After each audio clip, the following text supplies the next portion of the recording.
Today's event. Once again, my name is Hisu Zhang, and I'm a policy analyst at the OECD Social Economy and Innovation Unit, and your moderator for today's event. Before we begin, I would like to remind our guests as well as our speakers that the event is being recorded for archival purposes and that simultaneous interpretation in English and Japanese are available should you need it. Throughout the event, you may also leave your questions beforehand in the Q&A box on Zoom and any other inquiries or comments via the chat section. We will address as many as we can as time permits. Now, I would like to yield the floor to our head of unit, Ms. Antonella Noya, to start us off with some greeting remarks. Antonella? Thank you very much, Hisu. Good morning, good afternoon, good evening to all the participants, depending on where you are. Ms.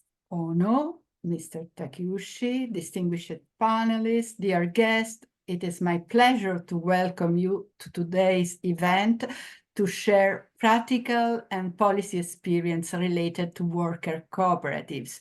Here at the OECD, at the Social Economy and Innovation Unit, which I lead, we are proud to have generated some of the most thought-leading and policy-oriented research and knowledge over the past 25 years. Just last year, we have released two important international guides on legal framework and social impact measurement for social and solidarity economy, along with some 12 papers. Additionally, we have gathered qualitative and quantitative data on social and solidarity economy and published this in 34 country fact sheets. Moreover, since 2009, we have also undertaken 20 in-depth policy review on social economy and social entrepreneurship, helping construct national and regional strategy for social economy and innovation.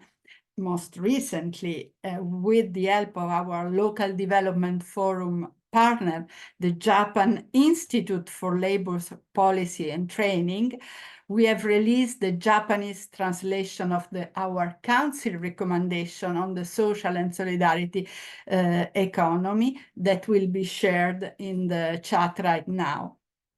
On that note, we welcome governments and policymakers, including our friends in Japan, to join forces to build together a vibrant and robust social economy.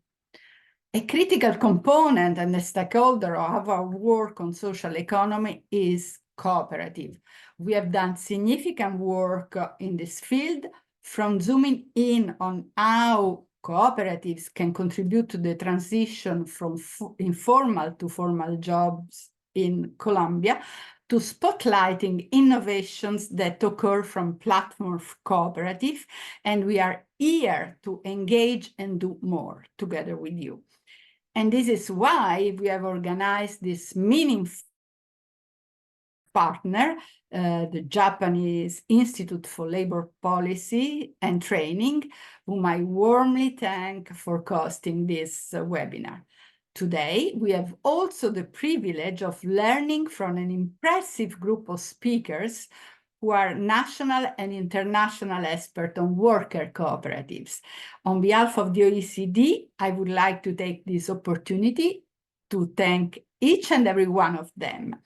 Mr. Jean-Louis Bancel from France, Ms. Amaya Delgado from Spain, Ms. Diana Dovkan from Sicopa, Mr. John Atherton from United Kingdom, Mr. Yoshio Mizuno from Japan, and Mr. Yoon-sik Eum from South Korea and the International Cooperative Alliance. As you can see here today are represented National Confederation of Worker Cooperatives, regional and international alliances, and a ministry. And these attest, of course, the diversity and richness of this panel. To conclude, I wish everyone a productive discussion, and I would like now to invite Ms. Ono, Executive Director of the GLPT, and Mr. Takeuchi, Deputy Secretary General of the OECD, to deliver their opening remark. Ms. Ono, the floor is yours. Thank you very much.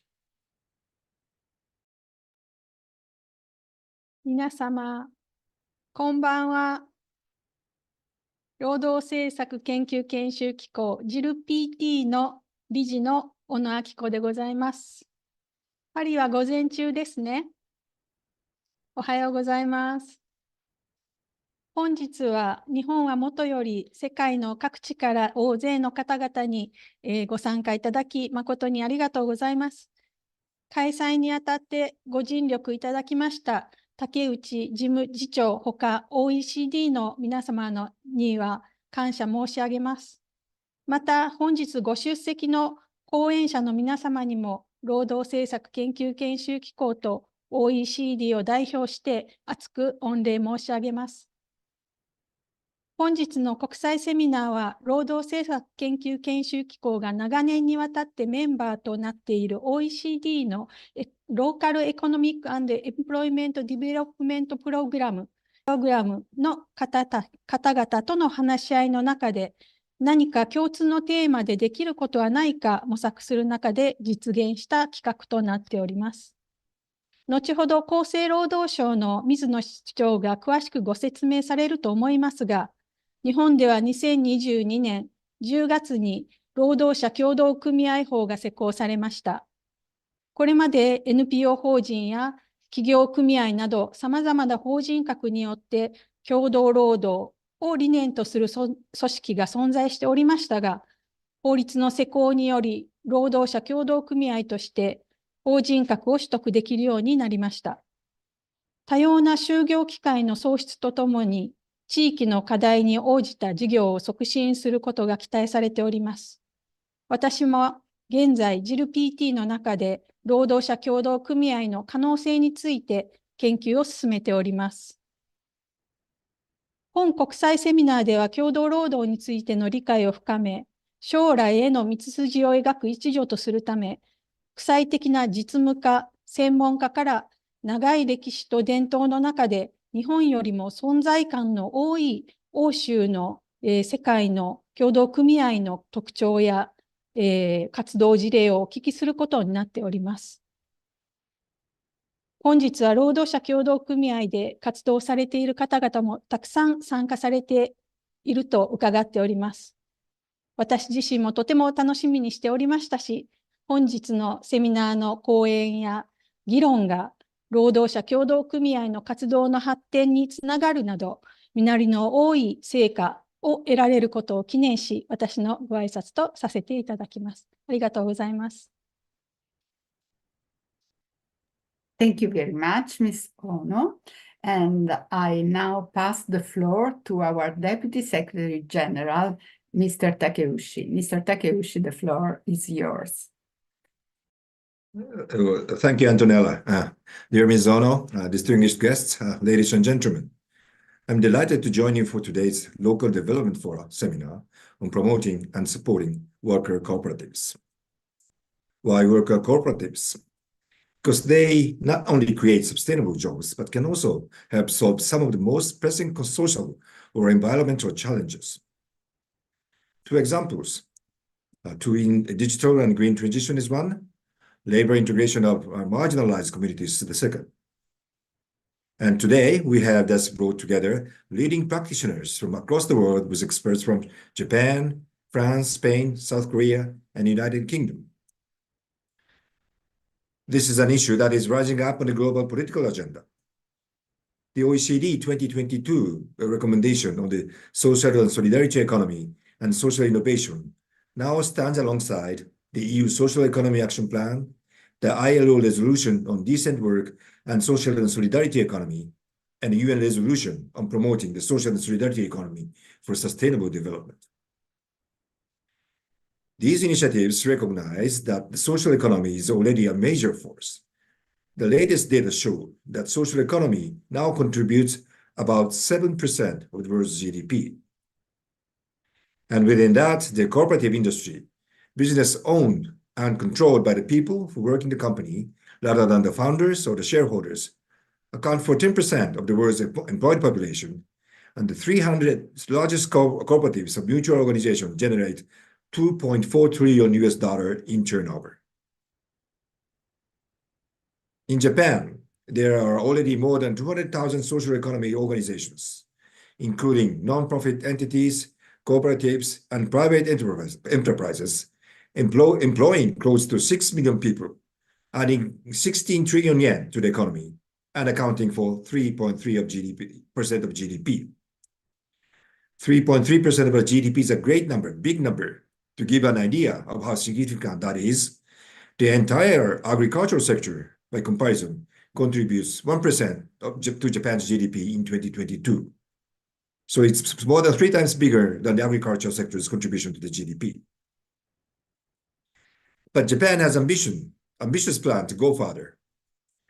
As part of the Grand Design and Action Plan for a New Form of Capitalism during Prime Minister Kishida's administration, the term impact, from impact startup to the wider impact economy, covering impact investments and public procurement, has now become much better known in Japan's public and private sector alike. A reminder, and this is equivalent to what might be referred to as a social or social economy in other countries. And most more notably, the Japanese government's 2022 Startup Development 5-year plan seeks to boost investments tenfold up to $70 billion, supported by impact investing. And as part of this ambitious effort to support the social economy, the National Diet's unanimous enactment of Worker Cooperative Act in 2022 was a historic milestone. As has been mentioned by Ms. Ono, for the first time, the Act provides a centralized legal framework which will help to level the playing field for worker cooperatives. And there are opportunities for greater uptake of the law, however. While Spain, for example, saw the launch of 1,287 newer cooperatives in 2021 alone, Japan has only registered 74 as of this year.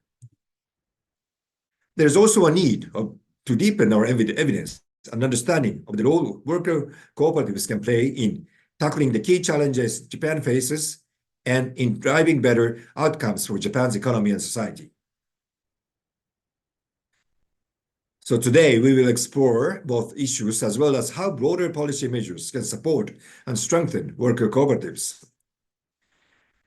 And OECD is a proud and long-lasting champion of the social economy. We were the first intergovernmental organization to define the concept of social innovation and social enterprises, and we are also the first to have set international standards in this space. And we are proud to support individual countries like Japan in their efforts to strengthen their policies and legal frameworks. So I would like to thank the Japan Institute of Labor Policy and Training for partnering with us to host this international knowledge sharing seminar. It is exactly this type of dialogue for exchanging experiences and information that is needed to scale the social economy. So on the behalf of the OECD, I welcome and wish everyone a fruitful discussion. Thank you very much. Thank you to you, Mr. Takeuchi. And now, after the opening session, it is time for me to give the floor back to Hisu-Jang so that the presentation can start. And I wish us all a very fruitful webinar. Thank you, Antonella. For those who just joined during the opening remarks, I would like to remind you that simultaneous interpretation services in English and Japanese are available, and you can always leave your questions in the Q&A box as our speakers proceed with their presentations.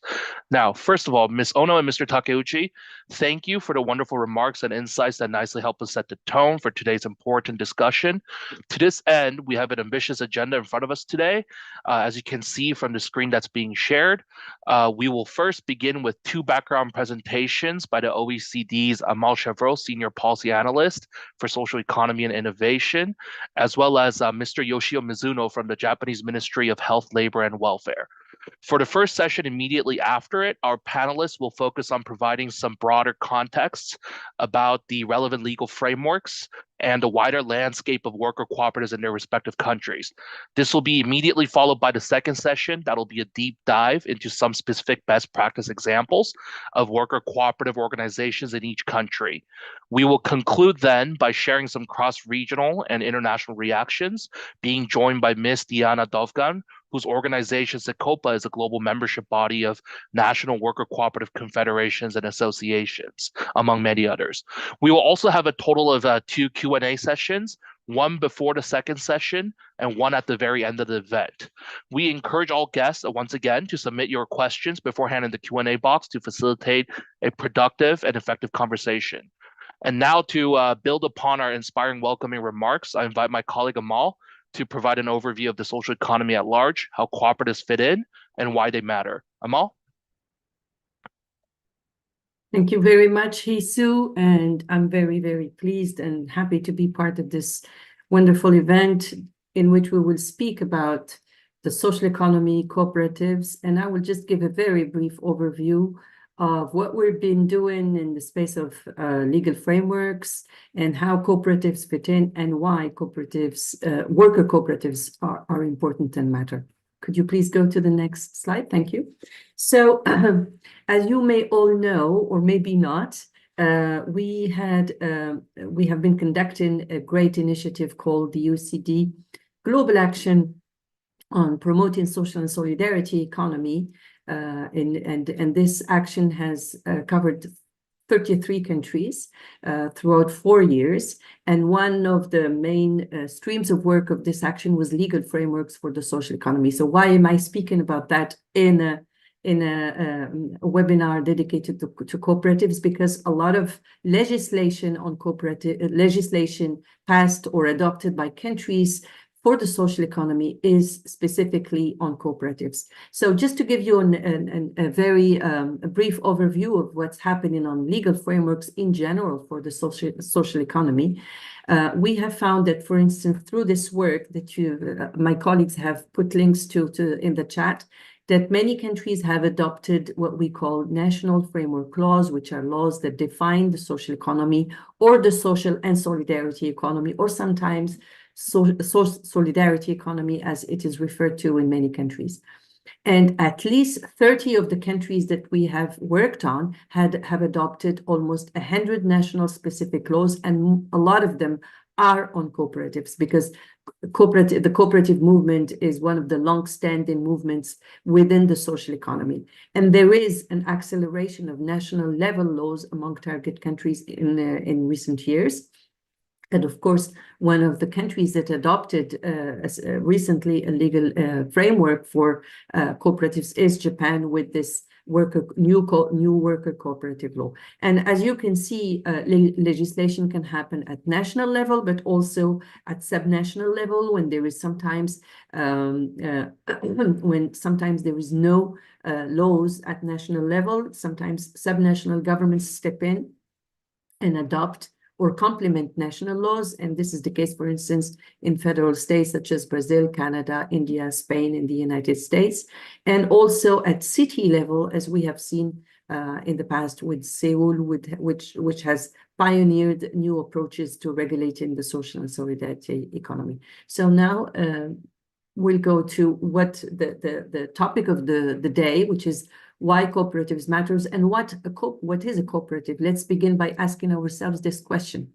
So according to the International Cooperative Alliance, and we have a prominent expert on this webinar who will speak a lot more and a lot better than me on this, a cooperative is basically a member-based enterprise, jointly owned and democratically controlled by and for its members. It works depending or using values and principles of self-help, self-responsibility, democracy, equality, equity, and solidarity. And a lot of these words and these terms maybe do not resonate with everyone, but you can see, and I will explain afterwards why they are very important. And they can be managed by different types of stakeholders, either producers, users, or workers. And usually cooperatives are run according to the one member, one vote rule. The Cooperative Alliance has defined the core principles of cooperatives. And as you can see, we have 7 of them. Voluntary and open membership, which means that people, when they go into cooperatives, they accept the responsibilities and they also accept to participate in the governance of their cooperatives. Democratic control, the one member, one vote rule. Member economic participation, they have to bring in something. Autonomy and independence, education and training and information. And this is one of the key elements that also resonate with the fact that worker cooperatives are great platforms for providing work, because they train and they also provide valuable information to their members. Cooperation among cooperatives, and most of all, concern for the community. And I will explain now, if we go to the next slide, to what are the types of cooperatives. So as I said in the beginning, cooperatives can broadly be divided into 4 types: consumer cooperatives, worker cooperatives, multi-stakeholder, and a producer. Depending on the type, there is always the interest of serving the members, but also serving the community. So when they're established by consumers, they're established and owned by consumers to supply their own needs and gain bargaining power, for instance. And I give here some examples of cooperatives, consumer cooperatives in some of the countries that are represented in the panel today, like Eroxi, from Spain, for instance. Producer cooperatives are established and owned, for instance, by people who produce goods or services, such as farmers or artists. And the idea is for them to process, market, and distribute their goods and services. And they can work together or separately. So you have the whole definition here. One of the examples is the group In Vivo in France, is one of the largest agricultural groups in France and producer groups. And we have also what we call multi-stakeholder cooperatives. And in these cooperatives, you can have different types of stakeholders, including national or subnational authorities. And there is an example in the slide. And last and not least, worker cooperatives, which main purpose is to provide jobs for their members. And they have the possibility of being organized, including as startups or as conversion of existing businesses. And I give just here 2 of the 3 examples, one from France, very well known, Group Up, Mondragon, of course, from Spain, and Utsuwa from Japan, which was recently created after the adoption of the new Worker Cooperative Act in Japan. Next slide, please. So we've conducted, as Antonella hinted in her opening remarks, we've conducted research into 34 countries on different legal forms, and cooperatives come as one of the top 3 legal forms of social economy organizations in 34 countries. And they are active alongside with associations and foundations. And we have found that they're active in different economic and social sectors, such as agriculture, education, industry, culture, services, infrastructure, and even, of course, electricity and water. Next slide, please. So why are they important? Because of the many reasons that we all know here, or maybe not. First of all, the report on exploring the cooperative economy, for instance, indicates that the top 300 cooperatives, for instance, generated 2.4 trillion US dollars in turnover, and there are at least 280 million people who are employed by cooperatives across the world, which represent more or less 10% of the world's employed population. Cooperatives can bring a lot of benefits to economies and societies. They prioritize serving local communities. If you remember, one of the core principles is concern for the community. They maintain, or they try to maintain as much as possible, value locally, even when they go international, like the Group Mondragon, for instance, or Group Up. Social innovation and community wealth building is at the core of their business in general, and they also favor interactions among local actors. They're very active in the provision of local services, and they reach out, or they reach as much as possible disadvantaged or specific groups such as people with disabilities, women, and a lot of, for instance, in many countries in Europe, for instance, they also integrate refugees. Next slide, please. So why are worker cooperatives important? Because they simply create jobs, contribute to better conditions, working conditions, and serve local communities. Again, as Antonella hinted in her opening remarks, we conducted work on their contribution, for instance, to the digital transition through platform cooperatives, but also through the transition from informal to formal jobs in Colombia. And what we have found in both cases is that worker cooperatives bring a lot of benefits to people who are engaged in them. First of all, they have, yes, thank you, Hisu, for the kind reminder. They voice and take part in decisions, better earnings. We have seen that in the case of platform cooperatives, for instance, more flexible working conditions, and training and skills development opportunities, accountability and transparency, and a better perception of work. And I come to my very last slide. So you'll see here, so I respect time.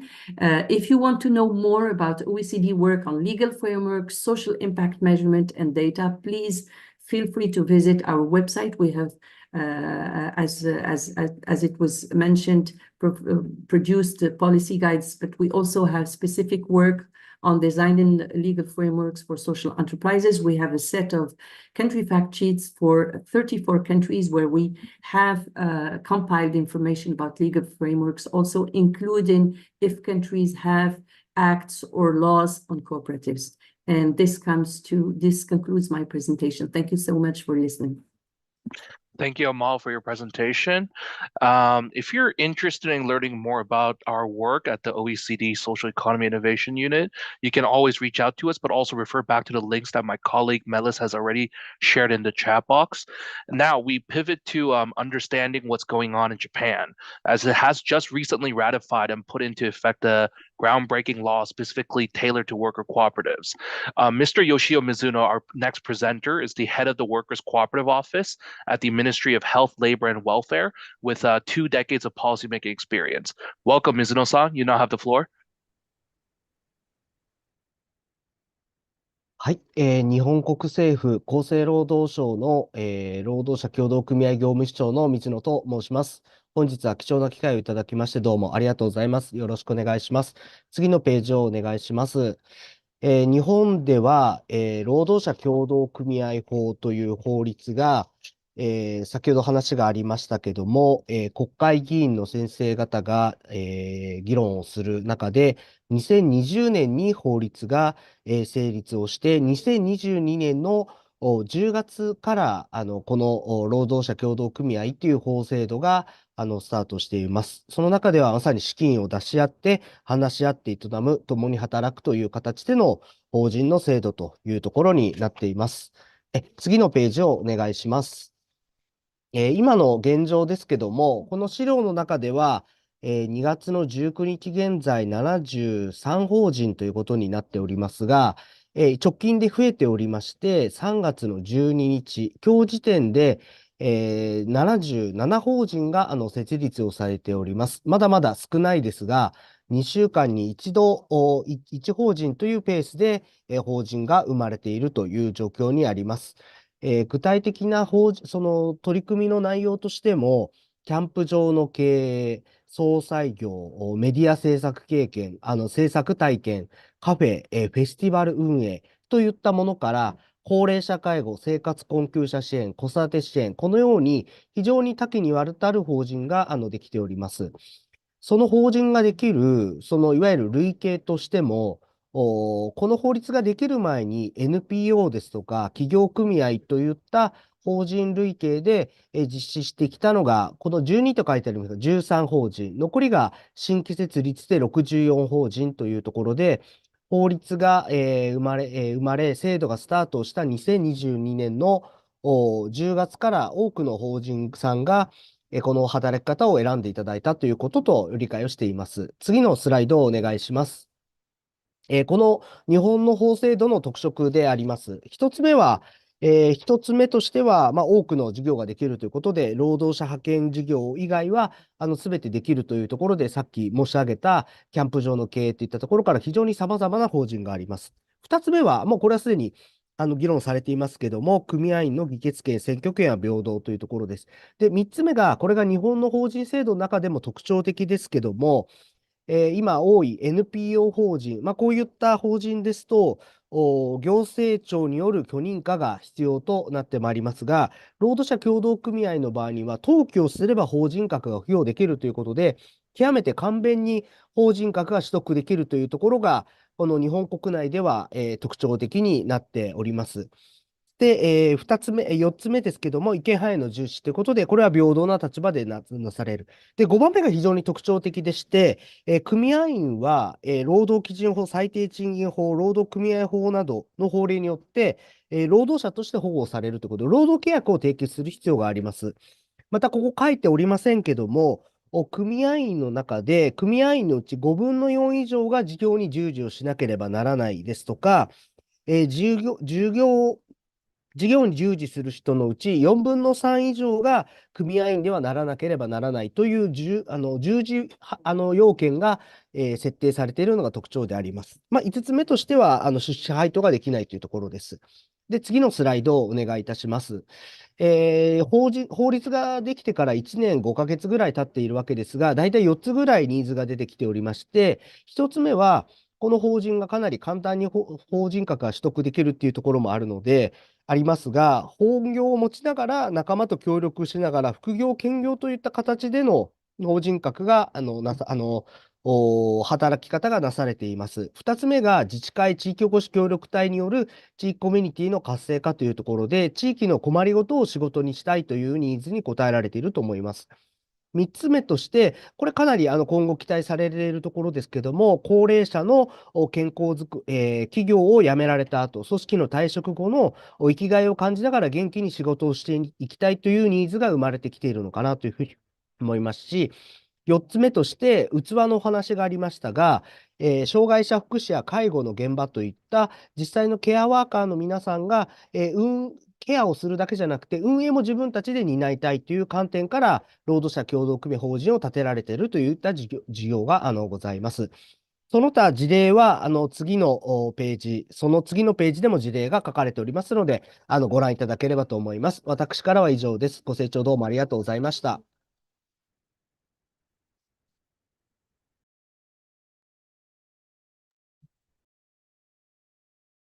Thank you, Ms. No-san. We will now step into what many of us here have been waiting for, to cross-compare and learn from many of our impressive speakers from many countries, including Japan, Korea, France, UK, and Spain. And as part of that, as for the first speaker, I would like to invite Mr. Jean-Louis Boncel, who will share some of his expertise and experience from the case of France. Jean-Louis? Thank you. Thank you very much. I'm glad to be with you today, and I want to thank the OECD for the job done on this matter.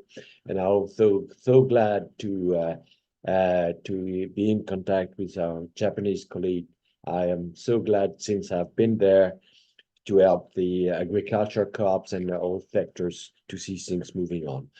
Next slide, please. So about France, in a nutshell, it's the worker co-ops, it's a 200 years history. I won't expand a lot on that, but you do understand that since then, since I've changed a lot. So the first worker co-op was founded in France in 1831. And then you can see on the slide that slowly things went up. It's not by the size that the thing is the most important. It's what it has, the influence it has on the cooperative sector in France. So the first legal framework was set in 1867, sorry, and 140 years ago we created the first public bank for co-ops, which was a credit cooperative which I chaired for 15 years. So in 1915, just during the First World War, there was a provision in the legal framework, in the labor code about cops. That was the first time that there was a linkage between the worker legal system and the worker cops. And in 1947, we set a global legislation in France, a global law on cops, and inside it, there is from there a special provision for worker cops. I won't expand much about it. So now in France, we have changed the callings. We don't call them only worker cops. We call them participatory cops, because in between the foundation and now, we have now 3 different types of what you internationally call worker cops. What we call the SCOP, Société Coopérative Participative, which is the classical way of doing things. And now 15 years ago, almost 20 years ago, we created SIC, Société Coopérative d'Intérêt Collectif, in which you can gather different type of it's a multi-stakeholder type of cops, but with workers inside. And the last but not the least is what we call coopératives d'activité et d'emploi, which are new types of for self-employed people to start working and being individuals, but starting working into cops. Next slide. So just to give few figures, the amount there might seem not that big, because you can see there are almost 4,500 SCOPs and SIC in France, compared to the global number, which is 22,600 co-ops, which is quite small, but the influence is huge. On the number of jobs, you can see almost 85,000 jobs compared to 1.3 million. So you can see it's a tiny part of the cops, but very influential. And the last is a turnover, almost 9.5 billion euros compared to the global turnover, which is 1.3 billions.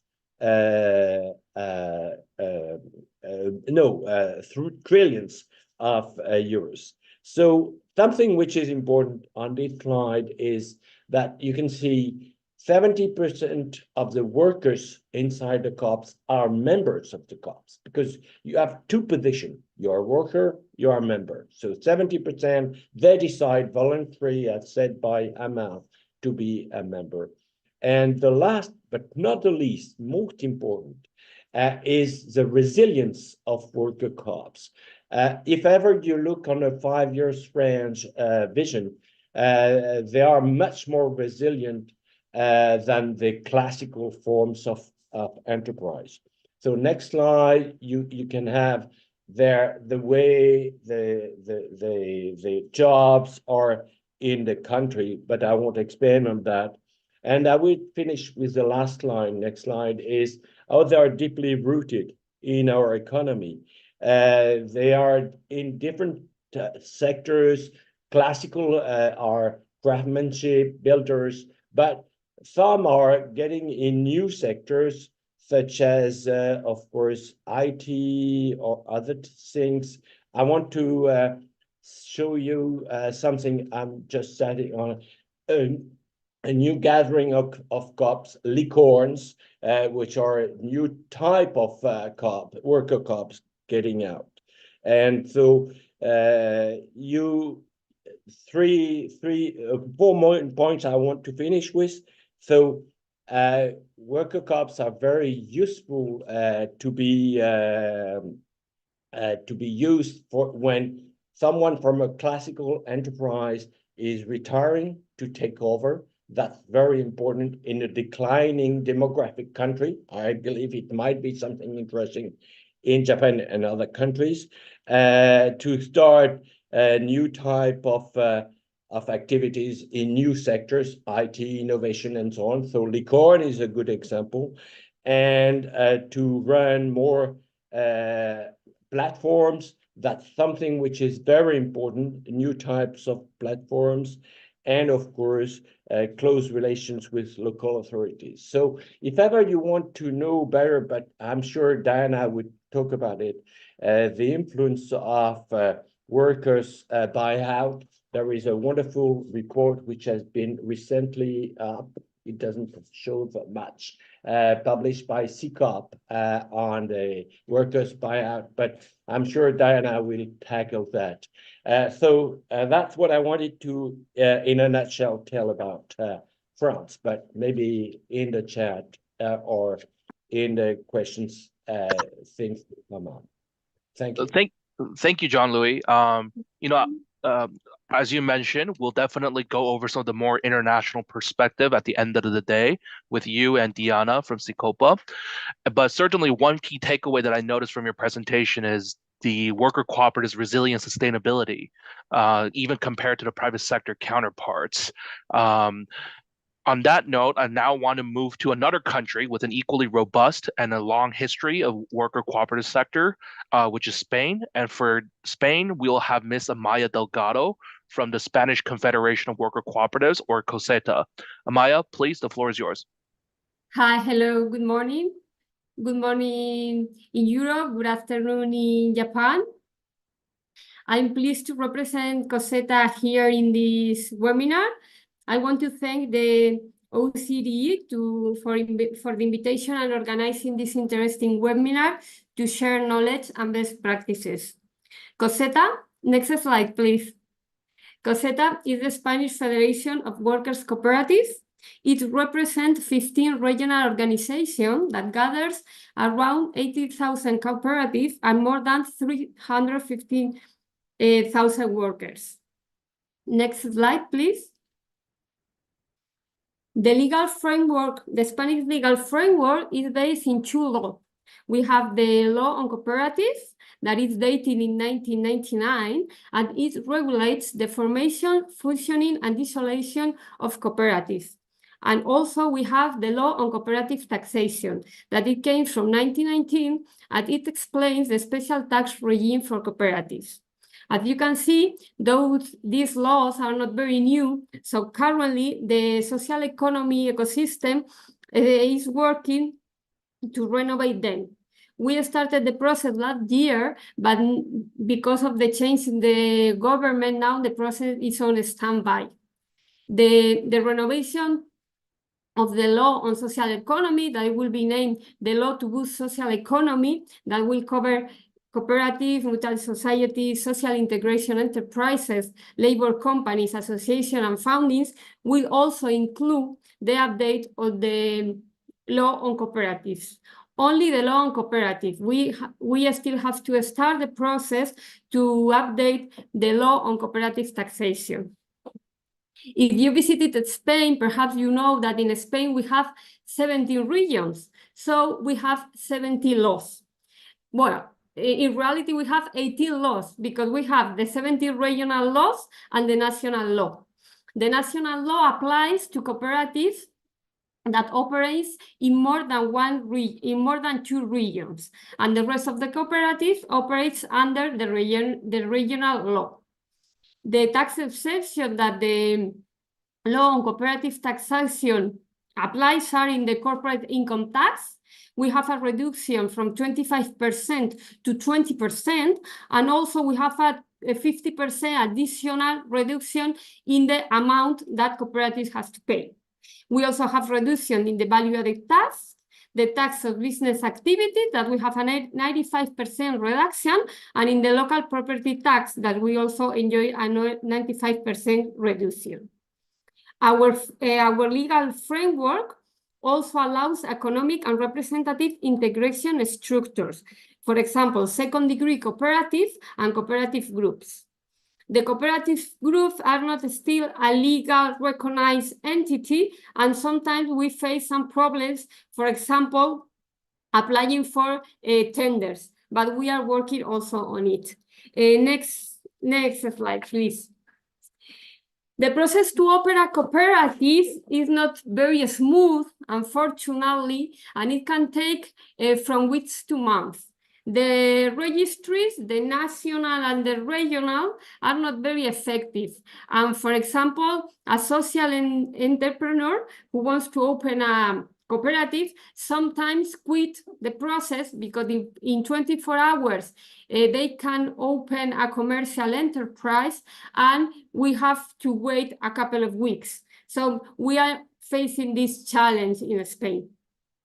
Cooperative legislation widely recognizes that any lawful economic activity can be organized and developed through a cooperative society. Minimum capital depends on the law. From €1 in Madrid, that is the capital of Spain, but the general amount is €3,000. The condition is that all contributions should be equal to all members. Obviously, our laws follow the cooperative principles, and this is clear. The minimum number of members is 3. In the update of the law, we are thinking to change it to 2, because in many of the regional laws, the minimum number now is 2. And workers should be less than 20% of the numbers of the members of the cooperatives. Obviously, our law, as I said before, we follow the cooperative principle. So participation in decision-making is democratic, based on one vote, one worker. Governance is organized by the assembly, the board, and the director. And also the law establishes the non-distributable funds, the mandatory reserve funds that normally it varies between 20 and 30% of the surplus, and education fund that is established in 5% of the surplus in all the regional laws. Okay, next slide, please. As I mentioned before, in Spain, there are around 80,000 workers' cooperatives that employs more than 350,000. Workers' cooperatives represent 5.5% of the GDP, and 51% of their workers are women. Next slide, please. And some statistics, you can see here that workers' cooperatives are the majority of the cooperatives in Spain, followed by the agricultural cooperatives. And the region that has more cooperatives are Andalusia, Catalonia, and the Basque Country. We will see some examples and best practices from Basque Country, Asturias, and Madrid in the second part. Thank you very much. Thank you, Amaya. I believe the tax reduction and incentives that you mentioned are probably of significant interest to many of our speakers and audience. And I think I already noticed one member of our audience who asked a question about incentives. We'll get back to that during our Q&A session. But for the time being, we'll now transition into the case of the United Kingdom, which is quite a distinct approach at the policymaking level. John, who is the executive director of Workers.coop, likewise another national confederation of worker cooperatives in the country. The floor is now yours. Thanks. So I'll go straight into the legal structure. Next slide. And ours is really simple. There is no specific legal form for worker co-ops. So most worker cooperatives register as companies. Some register as societies, which is the traditional form for credit unions and consumer co-ops. Because of this no legal form, there are clearly no legal benefits to being a worker co-op, but there are also no financial or tax benefits that can be assigned to worker co-ops. So really, in the case of the law, worker cooperatives are invisible. They're also quite invisible in broader public awareness because of that lack of legal structure. So most worker cooperatives, for all intents and purposes, look like any other private business. And unless they brand themselves as a worker co-op, the client, the customer, would never know. Quite a lot of worker co-ops do brand themselves as social enterprises or not-for-profits as well. In the UK, there's also no legal concept of worker owner. So we have very clear employee legislation and legislation covering self-employed people. and there is no separate distinction as a worker owner. What is quite interesting is in the last few years, the employee ownership world, the sector, have lobbied very effectively for tax benefits. And so to be an employee-owned trust, as it's called in the UK, like John Lewis, there are some tax benefits. Next slide. So there is a recent increasing trend in worker co-ops, partly because of the rising inequality in the UK, the poor economy, and particularly the poor treatment of workers. We are seeing more interest in the model, but it's quite difficult to get cut through because of this lack of legal structure. There is also an interesting trend towards hybrid worker co-ops, where there are some employees, but an increasing number of self-employed members within that worker co-op, or pure co-ops of self-employed people. And as I mentioned, most worker co-ops now are registering as companies. Our biggest growing sector is the tech sector, and this is very much to do with the fact that you can set up a tech co-op very quickly with low capital, and it's really all about the value derived from the labour, the people giving their labour to the co-op, and that's our biggest growth area. But as I mentioned, because of the recent tax benefits to setting up an employee ownership trust, they have had a huge growth in this sector, and it's really because it's a very clear solution to a problem, the problem of business owners retiring and the need really for selling that business. And so they have been very effective at positioning employee-owned businesses as a solution to business succession. And of course, there are tax benefits. Next slide. So just a quick graph of the growth of worker co-ops, or the lack of growth of worker co-ops. We have around 400 worker co-ops in the UK and another 250 co-ops of self-employed people. And we're kind of creating around 15 to 20 a year. So quite small compared to some countries, but it's stable with small growth, I would say. And next slide. Looking quickly at some industry sectors. As I mentioned, traditionally, our largest sector is retail. So that's cafes, food shops, bike shops, those sorts of retail shops. But increasingly, most of our new worker cooperatives are in the professional services, accountants, architects, things like that, or increasingly tech co-ops, web developers, communications agencies, brand agency, marketing agencies, those sorts of areas. So that's a great sign really for our economy. Next slide. So just really quick learnings from the past. At our height, we had 1,500 worker co-ops, and that was because there was an Act of Parliament defining worker co-ops. There was a national body that dissolved in 2000, and a National Institute organisation, as well as a government-funded network of local advisors. So the reason why the worker co-op economy has shrunk and now reforming is because of that lack of infrastructure, and the main reason we have created Workers.coop. Thank you very much. Thank you, John. It was interesting to learn about the somewhat unique laissez-faire, if you will, model of policymaking existing in the UK. But obviously, the Act of Parliament defining worker cooperatives certainly set the standards as helping your sector grow amid challenges. The growing trend of tech-based worker cooperatives, John Louis also touched upon this, how IT is becoming a big thing in France. And I think we might have to touch upon this later during our panel session and Q&A. But for the time being, last but not least, we will now have Hyung-Sik from the International Cooperative Alliance. He will represent South Korea's case today for his presentation. And as a country that's neighboring Japan, I'm sure it'll be of interest to some of our Japanese guests in the audience. Hyung-Sik? Yeah, thank you. Thank you for thank you OECD for this the opportunity to share the history of the worker cooperative in Korea to international audience, also with our Japanese friend. I just made very short presentation because I wanted to keep my time limit, because we have the very complicated story of the worker cooperative. So I will start from this table, because when we talk about the workers cooperative in Korea, we need to think two different the dimension. One is that the worker cooperatives in legal sense, which are recognized, created by, according to the Framework Act on Cooperatives, which was introduced in 2012. But we have very large the sector of the worker cooperative de facto from 1990s, which actually was the origin of the legal worker cooperative as well. So I'd like to mention these two different worker cooperative in Korea.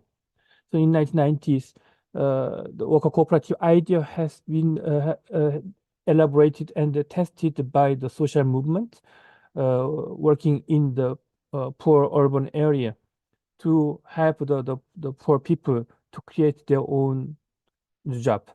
So that was idea, the beginning. But at the time, there was no legal the status for the worker cooperative. So all initiatives have had been created in using different the legal status, but they kept the idea of the cooperative, particularly worker cooperative, very strongly inspired by the history of the Mondragon case. And then this idea was taken by the government, which looked for having the public program to support the poor people. So that idea has been was included in the new law on the National Livelihood Security Act, which is every country now in advanced countries have the legal system to support the people to guarantee the minimum life with the revenue guarantee. But this law was introduced in 2000 and as part of this the legislation, the idea of the worker cooperatives was included. So if someone for people who can work, they need to be involved in the program called self-sufficiency program. And then they can try to create their own enterprise called self-sufficiency enterprise in a form of worker cooperatives. So that was actually the government and this public program support strongly the creation of the worker cooperative type enterprise nationwide. And then they developed many new activities and create many jobs in different, and also the very interesting the business model I will introduce later. So today, in the framework, there are 1,012 self-sufficiency enterprises exist in Korea, mainly in the cleaning, construction, catering, delivery service, social service, etc. I would say they are not all worker cooperative type now. They are many of them are now the small, just the private SME model, but still there are a strong tendency that they wanted to make their enterprise in a more worker cooperative way. And they are represented by Korea Self-Sufficiency Enterprise Association in Korea. And from this origin, as you must know, the Korea's history of the social economy actually stimulated by the self-sufficiency enterprise, which now led to the introduction of the social enterprise law. And finally, in 2012, the Framework Act on the cooperative legislation was introduced in the frame of the social economy idea, and which was stimulated by self-sufficiency enterprises. So in 2012, new legislation on cooperatives was introduced. Before this legislation, Korea had 8 different sectoral legislation for specific sectors like agriculture, fishery, consumer, etc., but no worker cooperatives. But with this Framework Act, which allow creating any type of cooperatives in any type of the economic sector. That was the new era of the cooperative movement in Korea. So with this Framework Act, there have been 19,400 cooperatives have been created until 2020. It's a very big number, but among them, only the 600 were the worker cooperatives. So these 600 worker cooperatives are working mainly in the education, the wholesale and retail sector, art, sports, and leisure sector, and other personal services. And there is the Korean Federation of Worker Cooperatives, which represent this worker cooperatives movement, but they are still very, very small. I would say these two different family of the worker cooperative in Korea coexist. And the original idea was that with the legislation, probably many of the self-sufficiency enterprise based on the worker cooperative model might be converted to worker cooperatives. But it was not the case in Korea because these self-sufficiency enterprises had already their own place in the market or in their institutional situation.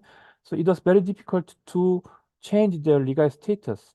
So although most of them are working in the spirit of worker cooperatives, they are not legally always the cooperatives, worker cooperatives in the legal sense. Only 10% of them have the cooperative status.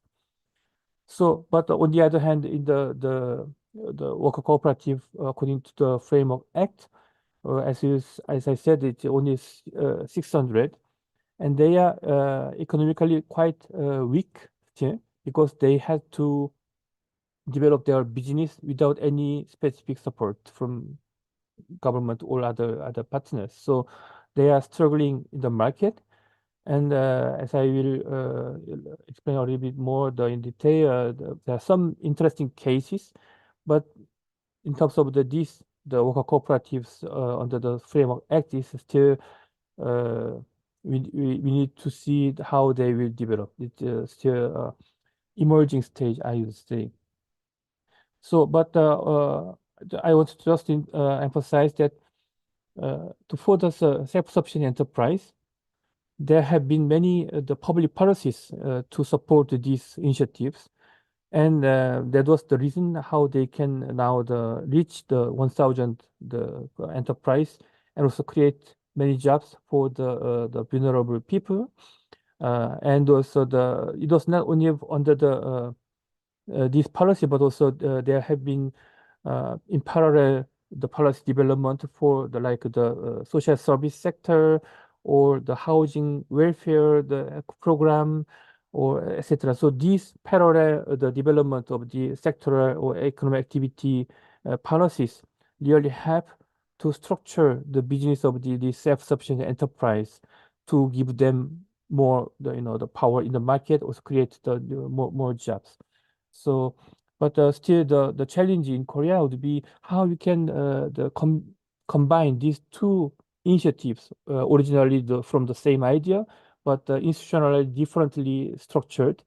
And I believe that in Japan, actually many of the idea in Korea came from actually the Japanese worker cooperative movement. So we consider them the big brother, but we also know that Japan already has very strong worker cooperative movement, but with this new legislation, it would be also something to consider how really this movement can be developed with this new legislation, because it's not always easy to combine the different approach around the legal sense and also the cooperative de facto. Yeah, thank you very much. Thank you, Hyung-sik, for sharing the context in Korea. And as Hyung-sik mentioned, it's interesting to see the connecting dots between Japan and Korea's shared experience of sort of streamlining and centralizing many laws that existed related to cooperatives. And thank you once again for everybody's presentation from our panel. We have enough time for our first round of Q&A. And to sort of start this off, I want to address one question that was in our Q&A box from Ari Trinurini Adi. What kind of incentive can the government provide for cooperatives and social economy enterprises in Japan and France? But obviously, we can extend this to other countries. And in general, I want to sort of reapply this question in a way, for our panel as experts in your countries for worker cooperatives. In your ideal world, what kind of incentives and benefits would you hope to see for worker cooperatives?